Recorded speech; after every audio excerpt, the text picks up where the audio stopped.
Bonjour tout le monde. Je vous fais une petite vidéo aujourd'hui pour vous expliquer le travail de session que vous aurez à faire. C'est un travail qui vaut pour 40% des points de la session, donc ce sera la plus grosse évaluation là, que vous aurez à faire. Il s'intitule Une analyse complète parce que c'est vraiment ça que vous aurez à faire. Je vais vous expliquer tout ça dans les prochains instants. Pour commencer, on va juste se rappeler la compétence du cours et les éléments de compétence qui seront évalués. La compétence, c'est vraiment ce qu'il y a dans le devis ministériel, hein, ce qu'on vous a montré tout au début de la session. C'est dans le plan de cours également. Donc, la compétence du cours, c'est d'expliquer les comportements humains et les processus mentaux dans une perspective psychologique. C'est un peu ce qu'on tente de faire là, depuis le début de la session, d'être en mesure de faire ça. Alors, pour y arriver dans cette évaluation-ci, il va y avoir 3 éléments qui seront évalués. Tout d'abord, caractériser les principales approches théoriques reconnues. Ces approches-là, on les a vues plus tôt dans la session. Alors, on va avoir une partie du travail qui va être de me démontrer là, que vous les connaissez, que vous les avez comprises. Ensuite de ça, caractériser des processus psychobiologiques, cognitifs et affectifs, ainsi que des facteurs psychosociaux à la base de comportements humains et de processus mentaux. Alors, une autre partie du travail sera d'être capable de nommer et d'expliquer certains processus de l'humain, du personnage que vous aurez choisi. Non seulement il faudra les nommer, les expliquer, mais aussi avec le point 3, désolé, être capable de les interpréter, donc pouvoir donner des explications supplémentaires sur leurs causes, sur leurs effets, faire des liens entre eux également. Plus précisément, la description de votre travail. Donc, on se met dans le contexte où vous avez terminé votre scolarité. Maintenant, vous êtes devenus des vrais psychologues et dans le cadre de votre métier, vous devez analyser vos clients, non seulement ce qu'ils vous disent de façon explicite avec des mots devant vous, mais vous devez aussi analyser tout ce qui vient autour, donc leur comportement, leur personnalité, leur choix, leur environnement. Vous devez avoir une vue d'ensemble sur la personne pour pouvoir bien la comprendre, l'aider, bien la conseiller.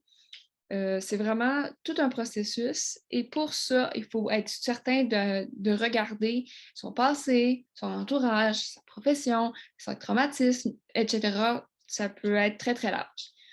Et donc, pour pouvoir faire une bonne analyse, pour pouvoir bien le comprendre, eh bien, vous, spécialement, dans votre cabinet, vous travaillez avec un comité de psychologues qui ont tous chacun une expertise dans une approche théorique différente et vous mettez en commun vos conclusions pour tirer d'autres conclusions. Donc, tirer les ressemblances, les différences, puis essayer d'avoir vraiment une vue d'ensemble, une analyse de plus haut niveau, finalement.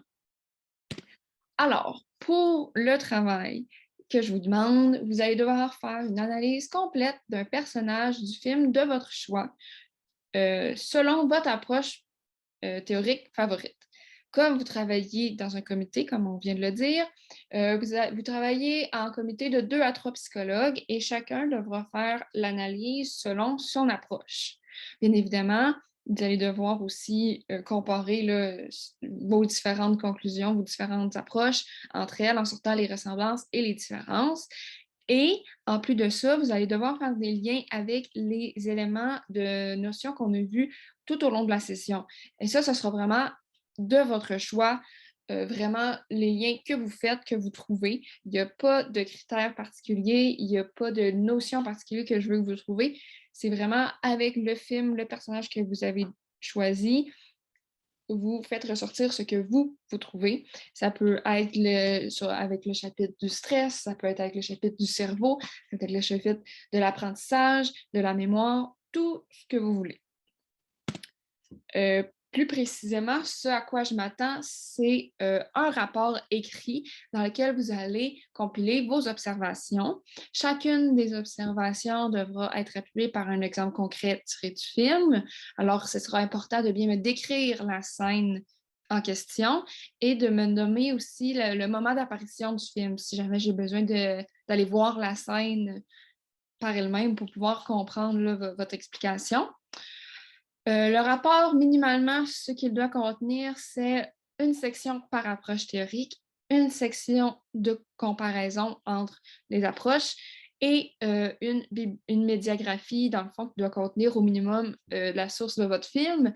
Mais c'est sûr que si vous utilisez d'autres ressources, par exemple des notes de cours, par exemple une étude, par exemple n'importe quoi, vous le mentionnez là-dedans. Par contre, ce n'est pas obligatoire, ce n'est pas demandé. Je ne m'attends pas à ce qu'il y ait nécessairement d'autres sources que votre film. Ça doit être remis au plus tard le 31 mars avant 10 heures. Évidemment, ça doit être fait là, selon les critères habituels, donc police time New Roman, caractère 12, interligne 1.5, le texte justifié, dans le but d'être professionnel, hein, parce qu'on est rendu des professionnels, il faut que ça soit propre, bien clair et uniforme. Ça, c'est vraiment ce à quoi je m'attends. Après ça, vous faites ce que vous voulez. Le nombre de pages, il n'y en a pas. Il n'y a pas de minimum, pas de maximum. Vous faites l'analyse selon comment vous trouvez que ça a besoin de pages. Vous continuez d'écrire jusqu'à temps que vous trouvez que l'analyse, j'ai fait le tour, j'ai plus rien à dire, j'arrête là. Pas besoin de m'ajouter des pages en plus pour avoir le plus de pages possible. Ça ne veut pas dire que c'est nécessairement bon. Un plus court travail, mais qui est très complet, très précis, c'est mieux qu'un long travail qui parle juste pour parler de n'importe quoi. T'sais. Et aussi, ça peut aller dans tous les sens, votre analyse, tant que vous êtes bien capable de me justifier, de m'expliquer votre raisonnement. Vous pouvez faire des liens avec n'importe quelle notion du cours, puis les liens entre les approches aussi, c'est vraiment là, vous pouvez être très, très créatif, ça peut toucher plein de sujets différents.